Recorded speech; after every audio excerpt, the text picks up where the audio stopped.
The marvel of the Steam Age office unfolds, showcasing ingenious machines enhancing productivity.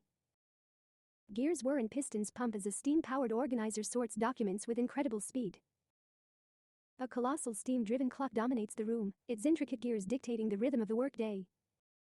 Elijah Stone tinkers with a complex steam-powered communication device, sending a message across the world. A sudden rainstorm batters the windows, the rhythmic drumming mirroring the beat of the steam-powered machinery. Inside, Elijah adjusts the thermostat on a steam-powered climate control system, maintaining the perfect temperature.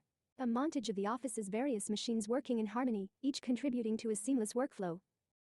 Elijah takes a break, enjoying a cup of coffee brewed by a steam-powered coffee maker.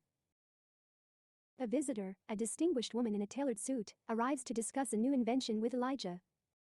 Lady Ada marvels at the steam-powered adding machine, impressed by its precision and speed.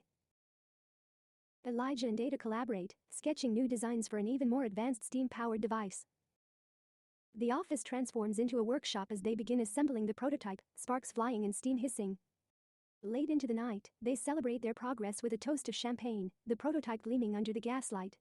The completed device, a steam-powered analytical engine, hums with power, ready to revolutionize data processing. Elijah demonstrates the analytical engine's capabilities to a group of astonished scientists and engineers. News of the invention spreads rapidly, transforming Elijah and Ada into celebrated pioneers of the steam-powered age. The steam-powered office becomes a hub of innovation, attracting inventors and thinkers from around the world. Elijah and Ada look out over their creation, a testament to their ingenuity and the boundless potential of steam-powered technology.